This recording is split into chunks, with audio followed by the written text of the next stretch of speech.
Hello, guys, and welcome back to another video. This is the Football Connect. I'm your host, Sam, and we are back again with another one. As we are excited, this is the new week, people, and it means football is back.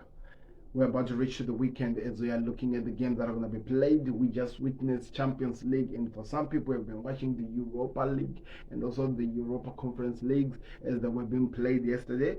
Today, we are all ready and set for what the Premier League has ahead for us this weekend. So we have some exciting games and we are going to talk about them. So if you're joining us for the first time, do me a favor, click the like button, subscribe to the connect. Let me know your thoughts in the comment section. Which team is going to dominate the week and which player do you think who deserve to be the player of the week? I'm just really curious about that. So let me know in the comment section. As we get into the important parts, we're going to look at all the previews of all the games which are going to be played this week, and we're going to be starting to talk about the bigger game because we have a big game, people. Chelsea are going to be going to Manchester City tomorrow. It's going to be an exciting time. I can't wait. The last time when Man City were at Chelsea ground, the game finished 4-4, and it was an exciting game. So I'm curious what's going to happen when Chelsea actually go the other side. It's going to be exciting anyway. So Brentford versus Liverpool is the first game, which is going to be played tomorrow at 12:30. Nobody like that time. Then we have Burnley versus Arsenal. We have Newcastle versus Bournemouth. Fulham versus Aston Villa. These are all tomorrow's games we're doing. Nottingham Forest versus the Hammers. Tottenham Hotspurs versus Wolves. Manchester City versus Chelsea. Sheffield United versus Brighton. Luton Town versus United. Oh, now these are the Sunday games from Sheffield to Manchester United. Everton versus Crystal Palace, and that is the last of the game. And we have a bonus match which is going to be played on Tuesday, which will help catch up with the other games, because what's happening is this game will be Manchester City versus Brentford. This is their game in hand. So after this week, Man City will not have a game in hand. So it's just exciting to see what's going to happen. Exciting times, people, exciting times. So I want to know your thoughts in the comment section. Do me a favor, click the like button and subscribe to the connect as we start talking about the bigger game. Manchester City with the Kevin De Bruyne. By the way, they're looking exciting. They look like a team to beat. They're going to be playing, against one of the most confusing team in the world. Chelsea is one of the most confusing team in the world. I was watching, is it Football 4-4? And they were showing me something interesting. How Chelsea are not really good at using Enzo Fernandez, which they're using him in the wrong path. Enzo Fernandez, you'd expect that anytime that gets him, they would want to use him as one of the attacking players, the guy who creates something, set up the balls, playing that role that Kevin De Bruyne plays for Man City, setting up the chances with the players or with the team to actually finish and score goals. The way Chelsea are using him, I was like, what's wrong with this team? Okay.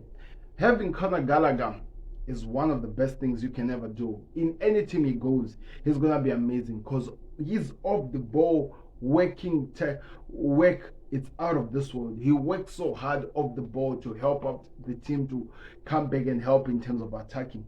So this is how Chelsea sets up. They have Moises Caicedo as the DM. Alongside him, they have Enzo Fernandez. Up front, they have a 3. So their formation is 4-2-3-1. So it means that they have Enzo Fernandez and Moises Caicedo as the sitting the defensive mid. In front of them, they have, I think it's Chelsea Palma. In the midfield, they are putting Conor Gallagher. Then on the other side, either Sterling or whoever will be there. Mukai Mondere, they play anyone they do. Then up front, they put Nicholas Jackson. So when you are in terms of attacking and you lose the ball, the best guy to have at that position, of course, that pointy position, is Conor Gallagher, because he'll fight for the ball and you'll get it back so that you can attack again. But when you have the ball, having Conor Gallagher there doesn't really work because he doesn't know how to set up those creative passes which helps the team to finish up. And I'm just thinking that in my own head, if I don't even have to think this way, we have been watching this inverted fullback, which has been happening now for such a long time in the Premier League, with Trent Alexander-Arnold, with John Stones for Man City, with from Arsenal, we've been watching it with Zinchenko. A left back who has to come in the midfield when they're attacking but goes back to his position when they're defending. It's a difficult thing to do. I'm wondering, why can Mauricio Pochettino just do the same? Now listen to me. This can actually make sense if you really think about it. Imagine that when they are on the attack, Conor Gallagher goes a bit and becomes part with Moises Caicedo as the DM midfield, while Enzo Fernandez fill up the position that Conor Gallagher has been playing. When they are now trying to defend. When the boys they're trying to defend, they swap it back. Then the guy goes back where he was and tries to defend. While they win the ball in creative, he exchanged with Enzo Fernandez to give Enzo Fernandez that space which he can create anything and go forward. Don't you think that can actually help Chelsea in the long run? Don't you think that they can actually get more chances on the ball, help the guys who finish up the chances, the Sterling and the ones to have the chances to actually bury the chances that they create? Don't you think that that can work? I don't know. That's just me throwing it out there. You can try to do an inverted midfield, creative midfielder as you go. I think it can work. I don't know. Just throwing it out there. Because Chelsea attacking as a whole, they are just not the best. Even defending, they're not the best.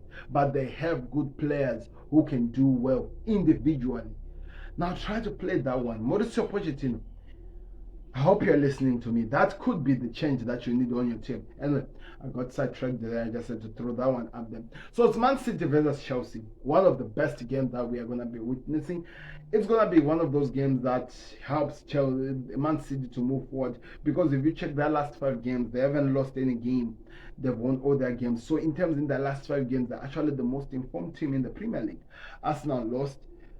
Liverpool lost. One game. But they've won 4 games.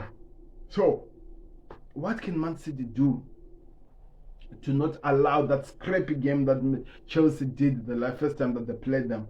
How do they do to try to control the game? First of all, they've got Kevin De Bruyne. Kevin De Bruyne is back. Sorry for that. Kevin De Bruyne is back. So it means he will be very influential. He'll be very important in terms of how this team attacks. He'll be very, very important in terms of how they go forward, how they can create something if they want to get, to score goals. That's one thing you can do. So they'll put him to help out to create that creative advantage or even control over the midfield. Because one thing that I felt like they lost in the last game when they played Chelsea is they could not control the ball in the midfield. And Chelsea were enjoying to make it as much chaos as they can. So I believe if they have Bernardo Silva, of course Rodri will be the sitting DM, and Kevin De Bruyne, there will be that level of control over the midfield, which means it's just a matter of time before they create something which their strikers or even, I've really been enjoying watching this. Phil Foden can score. I don't know, it's a matter of time. Haaland is back, KDB is back, something can happen. This is an important game because if they win this game and they go win that Brentford game, guess what? They're on top of the tree. They're on top of the tree. Of course, Liverpool were playing their next game against Luton on Wednesday. If they win that, they go back on top, but with a game in hand. I'm already calling this. I don't know if they're going to even win against Brentford. So it's going to be an exciting time as we're going to be watching this. I want to hear your thoughts in the comment section. What do you think Pep Guardiola has to do in terms of preparing for this game? Because it's going to demand so much control over the midfield. Something that they didn't have in the first game. Chelsea made it as chaos as it could be, which is very funny. One of the people that I'm gonna be calling into this channel very, very soon. I'm still working on the things to make it ready when we'll be doing the live channels. He actually told me that be careful, you're gonna see a draw in this game, and I would love a draw. Chelsea City, a draw, it'll be an amazing thing. I'm a Liverpool fan. I want to have an advantage over Man City. A draw would be amazing, but do I see it? That's what the question is. How do that draw come about? Because look at how good this team is. Look at how this is going to happen. So some people are calling it for a draw, but of course he's a Liverpool fan. He's hoping for a draw. I am going to be somebody who's real, and I see nothing but a win for Man City. maybe a 3-1 or 3-2 win for Man City, because as much as I want to run for Chelsea, as much as I want to believe Chelsea can do something, they just don't give me that belief, that confidence that they can create something, which is something that is missing for them. Anyway, so we'll see how that one will play out. I want to hear your thoughts in the comment section. We have Liverpool, Brentford versus Liverpool, one of the most important games, which is going to be played the first game. If Liverpool win this game, they go right now they're leading by how many points? How many points are Liverpool leading by in the top of the league? If they win this game, so Man City, they're leading with 2 points. So if they win this game, they go at least about, is it 5 points ahead, which helps if Man City, they puts much pressure on both Manchester City and Arsenal, in which we are hoping that we know that they'll win these games. So it will help them, Liverpool, to put that pressure on them. But I just heard a crazy start. Since Brentford has come into the Premier League, Liverpool have not won in the Brentford ground. They've drawn there. I think it was a 3-3 draw. And the last other game that they played, they lost in our last season, which was terrible. So we don't have so much to hold on to, so much to believe that there's something that we can create there. But it's going to be an exciting game. It'll be one of those games that we want to watch and hope that there's something that happens. It's a 12 o'clock game, and if you know Jurgen Klopp, he doesn't like this time. He hates with a passion this time. But we are hoping, we are believing that as we have been winning this 12 o'clock game, we are a different team.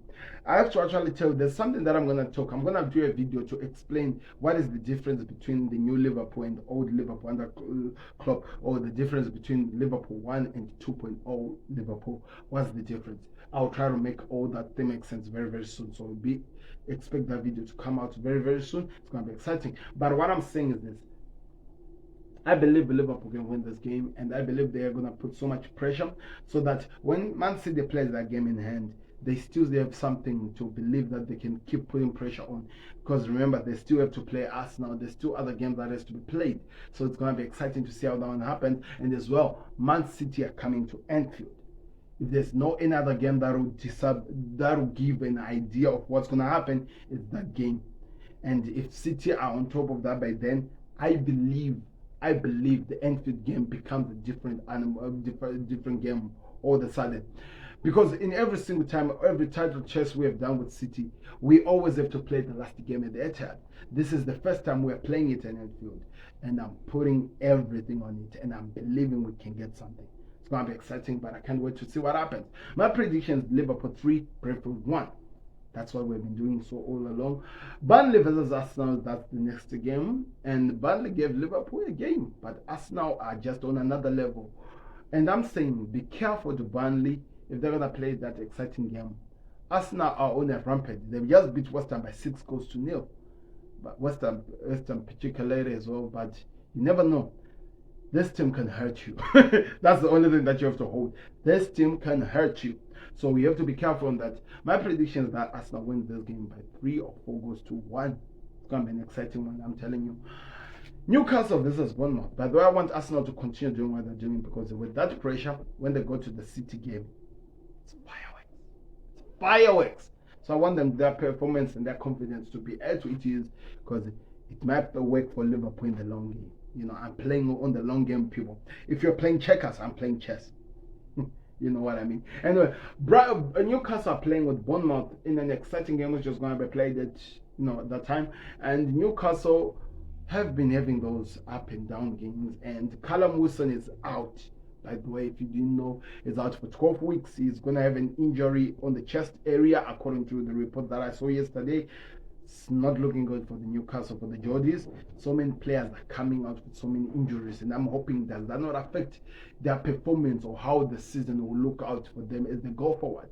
So many questions to be asked. I want to know your thoughts in the comment section. Do me a favor, click the like button and subscribe to Connect as we continue with this one. My prediction is that Newcastle have to win this because it's at home. I know the Luton 4-4 game was normally that was a crazy game. I didn't even know what was happening.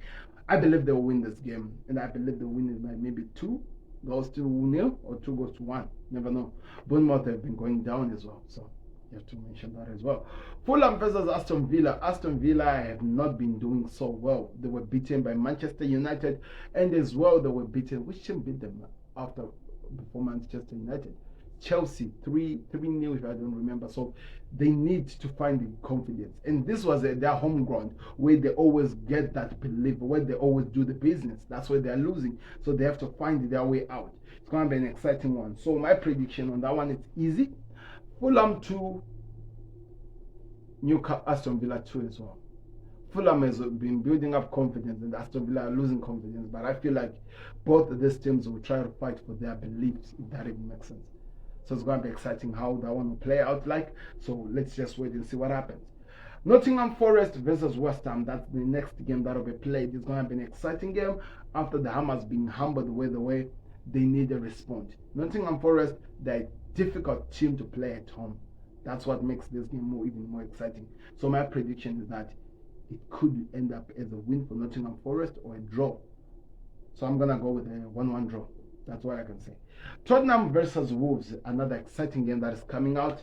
Tottenham Hotspurs needs to keep winning. They have to find, that belief to get the games done, to get to the end of the game. And at the same time now, Wolves are a team that has lost one of their most important player in Cunha. According to the reports, he's out for a long period of time. I'm trying to remember how long that the period of time actually is. He could be out until the end of the season, according to the rumors that I've heard. It could change. Maybe my player, I don't know, but he's injured. But also they've got some players who are back. But let's see what happens. My prediction is Tottenham wins this by 2-1 because it's their at home ground. That's why I give them the belief. I've already talked about Man City versus Chelsea. Sheffield United versus Brighton. A good game, by the way. Sheffield, after winning a surprise win against Luton, do you think that they can continue that? Brighton have always been a team that goes up and down, but some of their players were at AFCON are back now, so that gives them the belief and the confidence that they can do more. So that's what makes it even more exciting. So I have to believe, and I need to believe that the winner of this game has to be Brighton. But also if Sheffield loses this game, I think we can face it. That's their end of their Premier League run. I don't think there's a way to come back from this, to be honest. So it's going to be exciting to see what happens there. My prediction is Sheffield United 2, Brighton 3. Because Brighton are letting goals in. It's crazy. Luton Town are going to be playing Manchester United. Manchester United have been on this win run that has now gone long. They won 4-3 the last game. They won 3-0 the other game. And they won, is it 2-1 or something like that the last game? I'm not really sure. Let me know in the comment section. Yeah, I think it's 2-1 against Aston Villa. So they are on a high. And there are so many changes that are happening as well behind the scene. They are becoming a stronger team. They're bringing up some good term that they can work in terms of creating the philosophy, which could be the winner of what Manchester United need. So it's going to be exciting to see how that looks like at the end of the day. But there is a lot of changes that are happening in this team, and I believe this can help as well in terms of the team. Seeing what's happening can help them to try to improve and get something at the end of the day. What is my prediction? I think Luton will win this game by 2-1.